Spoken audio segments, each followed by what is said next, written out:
And it was after Socrates that politics was born, and democracies were born.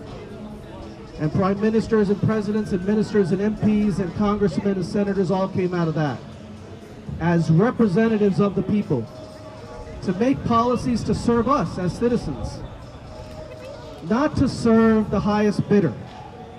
Amid the COVID crisis and pandemic that was happening worldwide, the Indian government said that was the right time to go ahead and introduce 3 laws that were going to affect the majority of the population.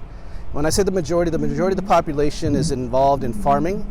So we're talking about over 600 million people of the population are involved in farming in India, and this new 3 laws directly affect them. And basically the 3 laws strip them of certain rights and bring privatization for the first time into farming in India, with the end goal being that these private families and corporations would eventually be allowed to store as much crop and grain as they want. Farmers came out of their houses in November and they started marching towards the Delhi, and which is the capital of India. So they've been targeted with the water cannons. They've been beaten by the lathis with the. They've been basically they just try to stop them, exploited them along the way.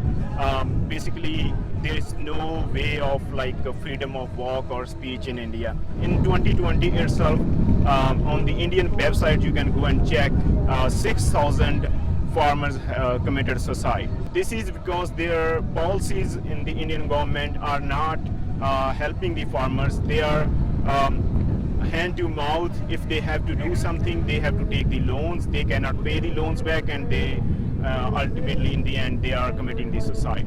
So that's all happening in India. So we wanted to raise the voice here so that the US people, US common people would know what's happening. It's not on the media, it's not on the national TV. When I saw that there are suicides going on in India regarding farmers, and I had heard nothing about it, that frustrated me and broke my heart, because I'm in social media and I watch different things and I heard nothing about this.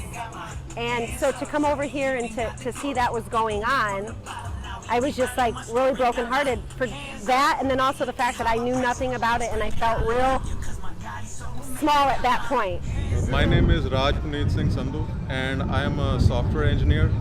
I belong to Punjab state in India, and I belong to a family of farmers. So farming has been in my family for generations and I take pride in that. I think Amandeep and Arvind have already stated what the issues are and everything. I just wanted to, I personally am here today just to keep the spirit of this movement alive, because this is how, wars are won. I mean, this is no less than a war. In this time, we witness the beautiful, resisting, and unwavering spirit of our community, including children, elders, journalists, and all of us outside of India. Even the harsh conditions in the streets of Delhi, whether it was the unrelenting winter cold, summer heat, rainstorms, or police brutality, they could not deter the farmers in their protests. They've continuously kept their head high and stayed in Chardi Kala, meaning eternal optimism, joy, or high spirits.